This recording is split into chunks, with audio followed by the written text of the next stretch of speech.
मेरे प्यारे साइलेंस, आपका फिर से स्वागत है मेरे इस क्लास में। आज सर क्लास बहुत ही डिफरेंट होने वाला है। ग्रामर सेक्शन से ही है, लेकिन आपको कंप्लीटली फोकस किया गया है आपके एग्जामिनेशन के बेस के ऊपर। एग्जामिनेशन में ये सबसे ज्यादा कंटेंट रखने वाला है जो मैं पोर्शन आज बताने वाला हूं, क्योंकि एक एक अगर आपने सॉल्व कर लिया तो आपको 10 नंबर 8 नंबर से कम नहीं मिलेगा। मैं बात कर रहा हूं आपके पैसेज का, मैं बात कर रहा हूं आपके एग्जामिनेशन में ऐसे का, और मैं बात कर रहा हूं आपके एग्जामिनेशन में लेटर का।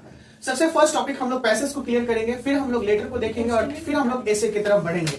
ये तीनों एग्जामिनेशन के लिए बहुत ही इंपॉर्टेंट सेशन है, क्योंकि इसको अगर बना लीजिएगा तो आपका नंबर बहुत ज्यादा इंक्रीज होने वाला है, क्योंकि इसे छोड़ना नहीं है। कई बच्चे लोग समय के अभाव में इस सारे सेक्शन को छोड़ देते हैं, लेकिन बहुत बड़ी बेवकूफी करते हैं। 1 से 1.5 पेज में लिखने के बाद एग्जामिनर आपको पूरा फुल मार्क्स देगा, एक आध नंबर काटेगा अगर एवरेज करना भी हो, लेकिन फिर भी मान के चलिए 10 नंबर का क्वेश्चन है और 2 नंबर काट भी ले तो हमें 8 नंबर मिल रहे हैं, तो 8 नंबर हम दूसरे पे दिमाग क्यों लगाए कि क्वेश्चन को सॉल्व करने में बनाएंगे। थोड़ा फास्ट लिखना है, क्योंकि इसमें ऐसे में और पैसेज वगैरह में आपका राइटिंग और रीडिंग स्किल बहुत जबरदस्त चाहिए। तो ऐसे का तो सिर्फ क्वेश्चन सॉल्व करना है आपको एग्जामिनेशन में, तो रीडिंग स्किल बहुत जबरदस्त चाहिए। इसलिए मैंने कुछ बच्चों से भी पढ़वाया कि कितना तेजी में पढ़िएगा और कितना जल्दी समझिएगा, फिर तुरंत आप उसे आंसर दे सकते हैं। एग्जामिनेशन में एक बहुत ही बेहतर हर एक पैसेज में अब नाम देने लगा है। पैसेज के साथ साथ में एक प्रिसाइज राइटिंग भी होता है। प्रिसाइज राइटिंग का मतलब होता है संक्षेप लेखन। एक बड़ा सा दे दिया स्टोरी 100 वर्ड में या 150 में और कहेगा कि उसको प्रिसाइज राइटिंग में लिखे, तो वो मैं अभी नहीं करवा रहा हूं, लेकिन इसी टेक्निक पे मैं बता दूंगा कि प्रिसाइज राइटिंग क्या होता है।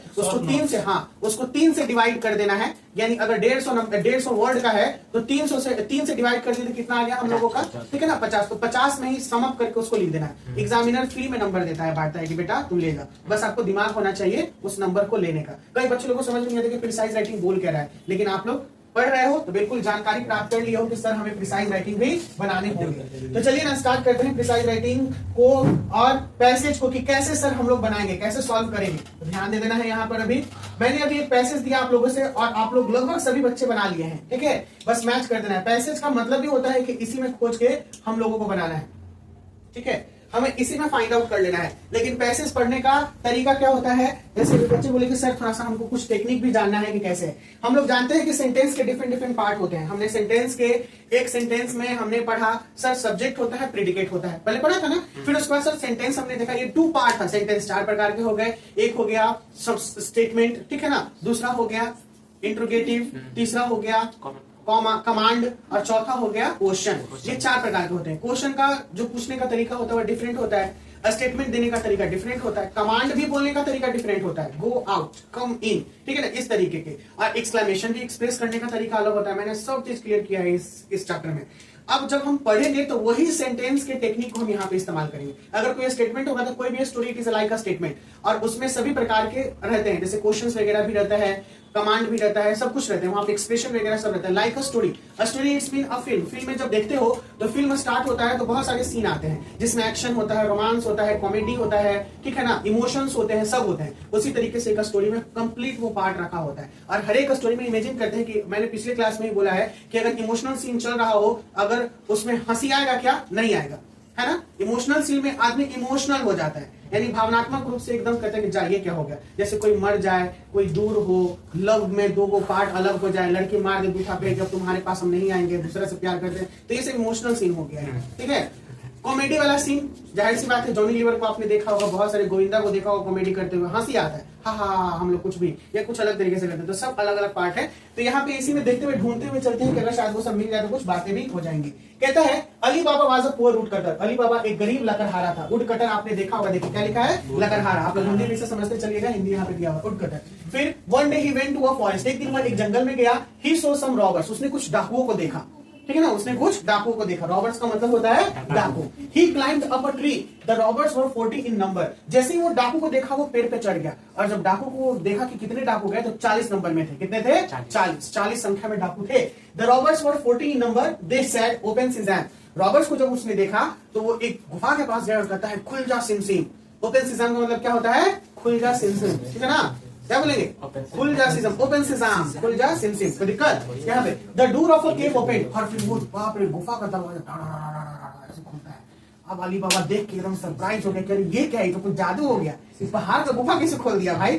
तो वो जाहिर बात है वो जादुई गुफा थी, और वो 40 चोर ही जानते थे, ठीक है। They went into the cave. वो गुफा में चले गए। कौन गुफा में चले गए यहाँ पर, अली बाबा के चोर गुफा में चले गए। They had many sacks of gold and silver, उनके पास सोने चांदियों के बहुत सारे बोड़े थे, ठीक है ना। सैक्स का मतलब क्या होता है, बोड़ा, बहुत सारे बोड़े थे। फिर they put them into the cave, उसे गुफा में रख देते हैं। When they came out of the केव, जब वो गुफा से बाहर आते हैं तो वो कहते हैं सच सिजान, हाँ बंद हो जा सिमसिम, ठीक है ना, ऐसे करके खुल जा सिमसिम और बंद हो जा सिमसिम, बस याद रखना है सिमसिम, ठीक है ना, ऐसे करके। द डोर क्लोज्ड, हो दरवाजा बंद होता है। देन दे रॉबर away on their horses and went away, ठीक है, राइट एट द रोड, तब वो फिर डाकू अपने घोड़े पे चढ़ जाते हैं। रोड का मतलब होता है घोड़े पे चढ़ना, road there horses and ride away, और वो फिर चले गए वहां से। अब जो अली बाबा पूरा सीन देखा तो कहा कि ये क्या हुआ, बताइए। अली बाबा क्या काटने गया था, लकड़ी, लकड़हारा था, लकड़ी से जीवन, बहुत दुख से जिंदगी उसकी कट रही थी, लेकिन सच्चा इंसान था वो, ठीक है ना। इसीलिए कहते हैं कि हमेशा सच पे रहना चाहिए, हमेशा ईमानदारी बरतना चाहिए, भगवान आपके साथ रहेंगे, कभी ना कभी आपकी किस्मत जरूर बदलेगी। लेकिन अगर गलती करें, किसी से रॉबरी करे, धोखाधड़ी करे, झूठ बोले, तो फिर बढ़िया नसीब भी जो होता है ना आगे जाके क्या हो जाता है, खराब हो जाता है। Ali Baba saw all these things, Ali Baba ये सारी चीजों को देख रहा था। Then he got down from the tree, वो पेड़ से नीचे उतरता है तब he said open sesame, देखिए रुके ना, he said उसने कहा open sesame, यानी यहाँ पे चेंज करना है, इन्वर्टेड कॉमा के अंदर में कुछ ऐसा एक्सप्रेशन देना है कि वो उतर के फिर वैसा ही दोहराता है, खुल जा सिम सिम, दरवाजा खुलता है, दरवाजा रहता है गुफा का पत्थर वही मतलब पहाड़ वाला। The door of the cave opened, दरवाजा खुलता है, he went into the cave, वो गुफा में चला जाता है। He took many sacks of gold and silver, वो बहुत सारे, ठीक है ना, एक ढेंचू ढेंचू धैले रहता है, ढेंचू ढेंचू का मतलब गधा, वो बाहरी गधा को खड़ा कर देता है, अंदर लेके नहीं जाता है गधा को, ठीक है। बहुत सारे सोने और चांदी के सिक्के ले लेता है। लेकिन जब आप मूवी देखेंगे ना तो इसमें बहुत रहस्य है, वहां पे एक जादुई मतलब एथी रहती है, शैतान जो होती है ना, विच, अंदर विच जादूगरनी, यानी उसी को ले जाने देती है जिसमें लालच नहीं होता है, वो ऐसी कोई नहीं ले जा सकता है। इस कहानी को देखिए ना तो उसमें दिखाया, अंदर जब जाता है ना तो वो जादूगरनी जो दिखती, सब ले जाओ, सब ले जाओ, सब तुम्हारा है। इतना सोना चांदी हीरे जवाहरात अंदर रहते हैं कि कोई भी देखे ना तो उसको एकदम लगे कि अरे ये तो सब मेरा ही है, चलो इसको चोरी कर लेते हैं। जिसके मन में लालच आया फिर वो जादुई जो वर्ड है ओपन सीजन वो भूल जाता है। ऐसा ही करता है इसका भाई, जब धीरे धीरे अमीर होने लगता है ना तो इसका भाई कहता है कि क्या बात है भाई, लकड़ी काटते काटते इतना अमीर कैसे हो गया, ठीक है। तो उसके बाद वो एक दिन पता है वो तराजू मांग के लाती है एक उसकी कि तराजू करा दीजिएगा, वो गोल्ड पैसे ही नाप नाप के रखता है। तो उसके नीचे में क्या लगा देता है, चुंबक, और मतलब क्या टेक्निक था, चुंबक पे तो सटेगा ही नहीं, चुंबक नहीं लगाता है, वो कुछ लगा देता है कि नीचे सट जाए। तो देखा ना कि 2-3 वो गोल्ड का सिक्का सटा, तब कहा कि ये सोना कहां से लाता है। तब उसका भाई इसके पीछे पीछे जाने लगा, सब चीज जान गया। और इसका भाई जब गुफा में घुसा, बताते हैं सारा चीज देख लिया तो ये चला गया, फिर गुफा में घुसा तो वो पूरा पागल हो गया देख के इतना धन दौलत ऐसे करके। और वो कहती है ना जादूगरनी, सब ले जाओ, सब ले जाओ। वो कहता हाँ हाँ मेरा है, मेरा है, मैं सब ले जाऊंगा, मैं सब ले जाऊंगा। पूरा पागल नहीं है, एकदम लगता है कि इतना बोझा लाद लेता है कि इसी से भी नहीं जा पाता है, मतलब रगड़ रगड़ के। और जब गुफा के कोनमा पे पहुंचता है एकदम बाहर में तो भूल जाता है क्या था, खुल जा, खुल जा बम बम, खुल जा टमटम, ऐसे पूरा करने लगता है, यानी वो शब्द ही भूल जाता है जादुई। और फिर उधर से 40 को छोड़ाता है, एकदम डर डर अंदर छुप जाता है। लेकिन बाद में 40 चोरों को पता चल जाता है कि अंदर कोई है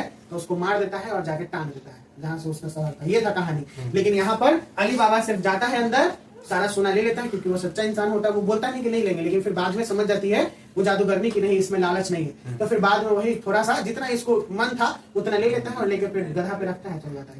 यही स्टोरी खत्म हो गया।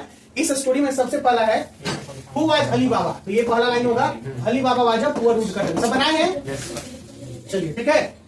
पहला था क्वेश्चन मिल गया। दूसरा है क्या है, दूसरा why did Ali Baba climb up a tree, Ali Baba क्यों पेड़ पे चढ़ गए थे, यही पूछ रही थी छोटी क्यों।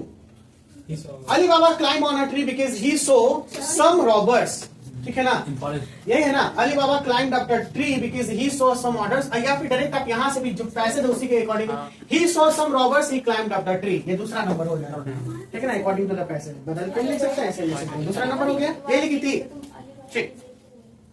आइए तीसरे नंबर क्वेश्चन पे, what did he carry from the caves, बहुत इजी है, वो गुफाओं से क्या लाया, sacks of gold and silver, he carry sacks of gold and silver from caves, लिखा होगा यहाँ पर कहीं सबसे लास्ट में, the door of the cave he said open sesame, ठीक है, ये वाला, हाँ यही है, ही टुक यहाँ से many sacks of gold and silver, तो यहाँ पे ये तीसरा हो जाएगा। चौथा question, how did he become a rich man, ठीक है, तो he took many sacks of gold and silver from the 40 caves, ठीक है ना, 40 thieves caves, then he become rich, आगे मतलब वही गुफाओं से 40 रॉबर्स केव, ऐसे बोल थीफ की जगह रॉबर्स कर देना, ही बिकेम रिच। और what is the base title of this passage? This is the most important, क्या है? अली बाबा एंड 40 थीव्स। लिख सकते हैं ना, अली बाबा एंड 40 थीव्स या अली बाबा एंड द केव्स, ऐसे भी लिख सकते हो अली बाबा। लेकिन 40 थीव्स ज्यादा है क्योंकि अली बाबा एंड द 40 थीव्स, पहले तो वो चोर को ही देखता है, 40 चोर को। 40 रॉबर्स भी लिख सकते हैं, थीव्स की जगह पे robbers, Ali Baba and 40 robbers, ये बेस टाइटल है। अब जिससे एमसीक्यू पूछेंगे वो बताएंगे, ये लिख लीजिए, पहले लिख लिया सब बनाओ क्या बाबू? 4 का how did he become a rich man, हम लिख सकते हैं he became a rich man, ठीक है ना, because he took many sacks of gold and silver from the cave of 40 robbers। ऐसे नहीं हो सकता कि we see a robbers cave of gold and silver। नहीं, ऐसे हो सकता है, अगर इसमें तुम चेंज करके ऐसा बना सकते हो, when he in the jungle, ये लंबा हो जाएगा, when he in the jungle he saw 40 robbers, ठीक है ना, वो हाँ स्टोरी में लिखा है तो ये 40 robbers he saw, लिखा हुआ नहीं ना 40 robbers लिखा हुआ है, लिखा हुआ नहीं है, लिखा 14 number, they were 14 number, 40 number में थे, ठीक है, ये वाला। तो उतना लंबा लिखने को लंबा हो जाएगा, फिर वो पूरा स्टोरी टाइप लिखना पड़ेगा, यही लिखना है। Question direct why did he become a rich man? He became a rich man because he took a sacks of gold and silver from the robbers cave, from the robbers 14 robbers cave। लिख भी सकते हैं, नहीं भी लिख सकते, from a robbers cave या 40 robbers cave। Question है, one day Ali Baba went to meet the robbers, ये बोलेगा आदित्य, ट्रू या फॉल्स बताना है। एक दिन अली बाबा रॉबर से मिलने जाता है, क्या है आदित्य, ध्यान से सुनो। क्वेश्चन दूसरा, ही क्लाइंब्ड अप द ट्री, ये बोलेगा बिरजू, वो पेड़ पे चढ़ गया। हाँ, अब हिंदी नहीं बोलेगा, अब इंग्लिश में ही बोलेगा, सबको इंग्लिश में समझना है क्योंकि इंग्लिश है। At first Ali Baba was a poor man, Shubham बोलेगा ट्रू, ठीक है। अली बाबा took a many sacks of gold and silver from the forest, ये बोलेगी शिवानी। रामायण खत्म, सीता कौन, क्या? अली बाबा took many sacks of gold and silver from the forest। Yes, तुम बोलो नेहा, ट्रू या फॉल्स? तुम ही बोलो क्या? देखो फिर से क्वेश्चन, चलो फिर से क्वेश्चन, ध्यान देना नेहा। अली बाबा took many sacks of gold and silver from the forest, from the forest। तुम बोलो, देखो फिर वही बोला, सब फिर करा रहे, बता रहा हूं। अली बाबा took many sacks of gold and silver from the forest। ये ऑप्शन में नहीं था। फॉल्स, क्यों फॉल्स होगा? सर वहाँ पर हल्का बोले दोस्तों, तुम लोग बीच हाथ से रहे हैं, बोलो बोलो, कोई दिक्कत नहीं, हम है ना, बोलो। डिमोटिवेट कर देता है। हाँ, वहाँ पे हल्का, क्या हल्का? हम तब से उर्दू बोल रहे हैं। अली बाबा है ना सर, हाँ। गोल्ड वहाँ से लाने गए थे, कहाँ से? गुफा गुफा से। और यहाँ पे क्या लिखा हुआ है? जंगल से। जंगल, यही है, ये है। यही चीज इसको समझा रही है, हमको गलत ठहरा रहा है। अली बाबा गुफा से गोल्ड लेके गया था, ना कि फॉरेस्ट से, इसमें लिखा हुआ है फॉरेस्ट, इसलिए क्या हो जाएगा? फॉरेस्ट। सही बोला ना। हमको चुप कराता है सर। तुम गलती थोड़ी बोल रहे हो। आइए, इस बात को कोई परेशानी, सब लिख लिया। अब आइए सेकंड पे, बाबू सेकंड, इसका अगला फ्रेज हम लोग लेके चल रहे हैं, हमारा ये है, बहुत ही इंपॉर्टेंट है। इसमें मैं तरीका बताऊंगा कि कैसे लिखा जाता है, लिखेगा सब कोई, ये तरीका है। How do you know how to write application and letter? तो एप्लीकेशन करें, बात करें, एप्लीकेशन है आपका, ध्यान देना है। कहाँ ये बहुत से बतियाना बैठ के चैटिंग कर ले नहीं, टू द प्रिंसिपल।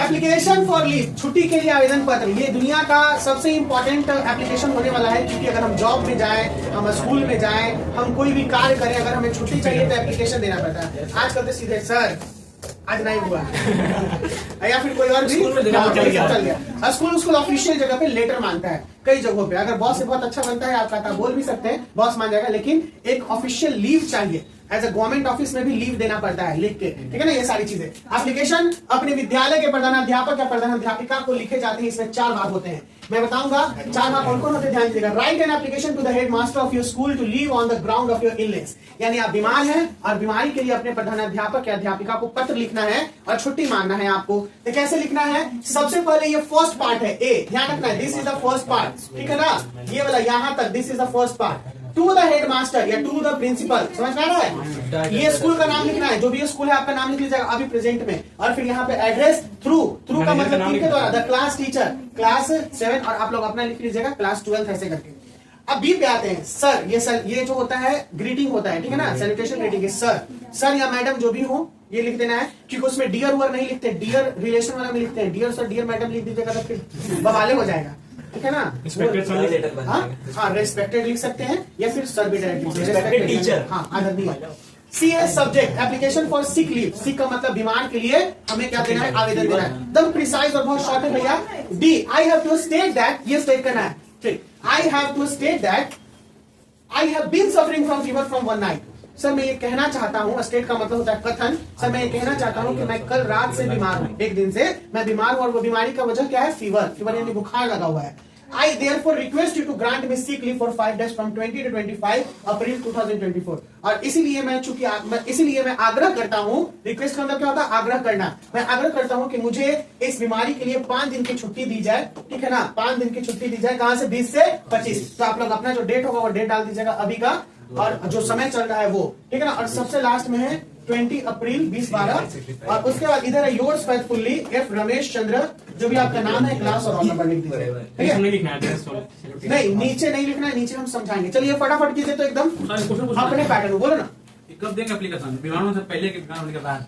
नहीं देखिए हम Situation पे depend होने के बाद ना। सुनो ना, होने के बाद ना। जैसे बीमार हो गए, तुम नहीं गए, ठीक है ना, ये चीज अब देखो अब का क्या होता है, अब सब मेल से भी भेज देता है। लेटेस्ट एडवांस क्या हो गया, या फिर कोई पेरेंट से भेज देगा क्योंकि पेरेंट तो बीमार नहीं है, या फिर किसी से भेज देगा अपने से, तो वहां पे ग्रांट हो जाएगा। नहीं तो फिर 5 दिन क्यों नहीं आए थे तुमको ये बोलना पड़ेगा, तो उस दिन तुमको एप्लीकेशन ले जाके देना होगा कि सर ड्यू टू दिस मैं ये ग्रांट करना। तो बीमार होने के बाद आप तो 5 दिन स्कूले नहीं गए, क्योंकि थोड़ी ना चलते कि हम बीमार होने वाले हैं, एप्लीकेशन देना है। हाँ ये पहले कब देंगे, जब हम कहीं घूमने जा रहे हैं सिटी से बाहर, या किसी रिलेटिव से मिलने जा रहे हैं, वहां के लिए अगर हमको लीव एप्लीकेशन देना होगा तो हमको पहले देना होगा। बीमार के लिए पहले नहीं देना होगा। हाँ अगर घर में कोई बीमार है, जैसे आप बीमार नहीं है, घर में कोई बीमार है और आपको उनके लिए काम करना है, ठीक है ना, देखभाल करना है, तो आप वहां पे पहले दे सकते हैं, ठीक है।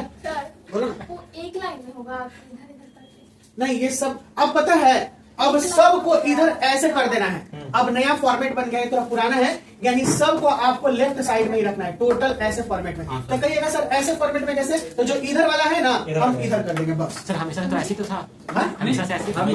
पहले ऐसे था लेकिन अब ऐसे मांगता है ये वाला, अब चेंज हो गया, अब सीधे सीधे कर देना है। बनाइए जल्दी फटाक से, पास कर दो। 2-3 पैटर्न पे मैं और ये बता दूंगा, घबराने की बात नहीं है। देखिए जैसे ऐसे आएगा तो कैसे लिखेंगे, मान के चलते हैं कि टू द हेडमास्टर, तो टू तो हमने दे दिया है, द हेडमास्टर की जगह पे द डायरेक्टर भी हम लिख सकते हैं, टू द डायरेक्टर, यही के बारे में हम लिख रहे हैं। ये वाला ए मिडिल स्कूल मुंगेर लिखा ना हुआ है, तो यहाँ पे हम लिख सकते हैं साहिलियन एकेडमी पटना, ठीक है, साहिलियन academy Patna, okay. To the class teacher of class 12, ये भी लिख देंगे सेम यही चीज, to the class teacher class 12। अभी क्या कौन सा बैच चल रहा है, इंग्लिश, क्लास 11 इंग्लिश बैच है, इंग्लिश टीचर, ठीक है ना। अब यहाँ पे सर, क्योंकि सर ही है, अगर कोई लड़की रहती है तो यहाँ पे मैडम दे देते हैं, क्या दे देते हैं, मैडम सर, ठीक है। सब्जेक्ट में एप्लीकेशन फॉर सिक लीव, ये देना जरूरी है, सब्जेक्ट देना एकदम लिखना जरूरी है, क्योंकि सब्जेक्ट विषय क्या है ये बताना है, आने लग जाएगा तो 1000 रुपया। I have to state that, ये भी लिखना जरूरी है, I have to state that I have been suffering from fever from one night। तो 1 नाइट में देखे, अगर तुम्हें 5 दिन के लिए लिखना है, 10 दिन के लिए लिखना है, या फिर तुम फीवर नहीं लिख के टाइफाइड लिख सकते हो, कोई बड़ी बीमारी लिख सकते हो, फ्रॉम डेंगू, अभी डेंगू चल रहा है, टाइफाइड बहुत कॉमन है। तो I have to state that sir I have been suffering, state that के बाद भी अगर सर लिखे तो सर लिखने का बार-बार जरूरत है। सुनो ध्यान से, I have been to state I have been suffering from typhoid, ये भी एक फीवर का प्रकार ही होता है, लेकिन इसमें एक दिन में ठीक नहीं होगा, ये बिना 5 से 7 दिन के बीच में ठीक नहीं होता है, ठीक है ना। I have been suffering from typhoid fever from, ठीक है ना, फ्रॉम अ वीक, या फ्रॉम अ वीक, ठीक है ना, एक सप्ताह से। And doctor suggested me to rest at least 15 days, यहाँ पे लिख सकते हैं, एंड डॉक्टर सजेस्टेड मी, या doctor advised me to rest at least 15 days. Sir so I have request to you, या फिर sir I want to request you to leave me from 15 days till, जैसे आज से, ये वाला इस date से। अगर इस लाइन को हम लोग लिखेंगे तो क्या लिखेंगे, I therefore request you to grant me sick leave रहेगा for 5 की जगह पे हम लोग क्या दे देंगे 15 डेज, ठीक है। फ्रॉम जो भी है 15 डेज का दे दीजिएगा, 10 से लेके 25 तक कर दीजिएगा, 15 दिन हो गया। ठीक है ना, और यहाँ पे डेट दे देना है अभी का, जैसे अभी जो है अगर टाइफाइड फीवर है या डेंगू फीवर है, डेंगू में भी फीवर ही लगता है, ये सारा फिर यहीं पे लिख देना है, ठीक है ना, 20 अप्रैल 2020 और ये वाला सारा, इसको नहीं भी लिखेगा तो चलेगा, डेट का जरूरत नहीं है, योर्स फेथफुली इधर ही लिखा जाएगा। और इसके बाद एक लाइन और भी आप जोड़ सकते हैं, ठीक है ना, I always obliged for this work, मैं हमेशा इस कार्य के लिए आभारी रहूंगा, ये भी लिखा था, I am always obliged for this work. Admire का मतलब सराहना करना होता है, तो वो उसको हम लोग देंगे कि जो हमारे बीच का हो, बराबर का या हमसे छोटा हो। I admiring you for your success, ठीक है ना, मैं तुम्हारे सफलता के लिए सराहना देता हूँ, ये हमसे छोटे के लिए। लेकिन ऑब्लिज्ड का मतलब कि आभार होना का मतलब हमसे बड़े के लिए, जो हमसे बड़े हैं रेस्पेक्टेड, वो ऑब्लिज्ड हो जाता है। I am always obliged for you this work. बोलो नेक्स्ट पेज बनाइए ना, अपने कैसे लिखिए ना। ये दे देंगे क्योंकि अब ये कैसे है, फिर समय भागेगा बहुत ज्यादा, 2 मिनट की है। मुझे सर क्या समझाना भी करनी वो फिर समय लगेगा ना, अब समय लगेगा। अगले क्लास में फिर इसका हम पूरा एकदम फ्रेश तुम लोगों को बना के दे देंगे, एक एप्लीकेशन, ठीक है ना, जो भी एक नया एप्लीकेशन बना के, जैसे इस पे फिर फॉर्मेट अलग हो जाएगा, न्यू तरीके से अलग, क्योंकि अभी नीचे वाला हमको समझाना है, थोड़ा सा रुक जाओ, ठीक है। नीचे वाला समझ गए हो, ये वाला लाइन सारा इधर चलाएगा क्योंकि ये इजी लाइन है। शुरुआत का और नीचे का दोनों का तुम्हारा इंपॉर्टेंट सीन होना चाहिए, क्योंकि शुरुआत में ही एग्जामिनर 2 नंबर देगा, आगे वाला 5 नंबर का टोटल आता है, 2 नंबर इस पे देगा और 1 नंबर बीच पे देगा, ठीक है, 5 नंबर, समझ में आया, 2 नीचे और 1 ऊपर। और जब पैसेज का टाइटल देगा तो टाइटल पे ही 2 नंबर रहता है, याद रखना, इसीलिए टाइटल को कभी मिस मत करना। पैसेज के साथ में प्रिसाइज राइटिंग का टाइटल अगर पूछेगा तो उस पे देना है। देखिए थोड़ा सा बात यहाँ पे जानेंगे कि सर ये लिखा क्या है, कहता है कि एड्रेस एप्लीकेशन को 2 से शुरू किया जाता है और इसे आवेदन पत्र के बाईं ओर लिखा जाता है, यानी इधर, और उसके बाद 2 के बाद कॉमा का प्रयोग नहीं होता है, तो कॉमा नहीं देना, पहले लोग कॉमा दे देते थे, लेकिन कॉमा नहीं देना है। 2 के ठीक नीचे ऑफिस का पूरा पता दिया जाता है, तो ऑफिस या स्कूल का पता देना, जो एड्रेस है वो जहाँ पे हम लोग दे रहे हैं उस चीज का। आजकल 2 के बिना भी एड्रेस लिखा जाता है। बी सैल्यूटेशन, सैल्यूटेशन का मतलब क्या होता है, अभिवादन, तो अभिवादन हम किसको कर रहे हैं, अगर मेल है तो सर करेंगे और फीमेल है तो मैडम करेंगे, उसको सैल्यूटेशन कहते हैं। इसमें पुरुष के लिए सर मैडम लिख दिया। सब्जेक्ट देना बहुत जरूरी है, विषय, किस विषय में बात कर रहे हैं, हमें हॉलीडेज पे जाना है उसके लिए छुट्टी मांग रहे हैं तो लीव फॉर हॉलीडेज लिख देंगे, हम बीमार हैं उसके लिए छुट्टी मांग रहे हैं, लीव फॉर इलनेस लिख देंगे, हाँ ठीक है ना। अगर हम मेडिकल लीव चाह रहे हैं तो मेडिकल लीव भी लिख सकते हैं, अगर हम ट्रिप पे जाना चाहते हैं या पेरेंट के साथ कहीं जाना चाहते हैं तो ट्रिप लीव लिख सकते हैं, ये सारा चीज। और उसके बाद फाइनली जो आपका आएगा के बिहार ठीक है, ध्यान देना है। सब्जेक्ट ये हो गया, फिर बॉडी में मुख्य भाग होता है, इसमें सीधे ढंग से सरल और सभ्य भाषा में अपनी बात को हम लोग रखते हैं। With due respect and humble submission I beg to state that, और अंत में जो होगा वो लिख देना है, जैसे यहाँ पर विथ ड्यू रिस्पेक्ट और हम्बल रिक्वेस्ट, ये। और लास्ट वाला जो हो जाता है वो इंडिंग हम लोग देते हैं, इंडिंग कहते हैं उसे। इंडिंग का मतलब होता है कि अंत में रेस्पेक्ट क्या जो हमने दिया यहाँ पर, योर्स फेथफुली, ठीक है, कि आपका योर्स ऑब्लिज्ड, योर्स फेथफुली, ये सारे वर्ड देकर हम लोग एंडिंग कर देते हैं। ये है हमारा किसका भैया, किसका, तो सर एप्लीकेशन हमने आज ये बात कंप्लीट कर लिया। क्या इसे कंप्लीट कर देना है ना, लिखे ना, कंप्लीट कीजिए। 11:46 हो गया, 15 मिनट में छाप लीजिएगा, ज्यादा हो रहा है, आप नहीं लिखे, ग्रुप में डाल दीजिए, फोटो ले लो, लेके क्या आना समझा देंगे, लिखे वर्ड मीनिंग 10 जल्दी लिख लेते वही अच्छा था। अरे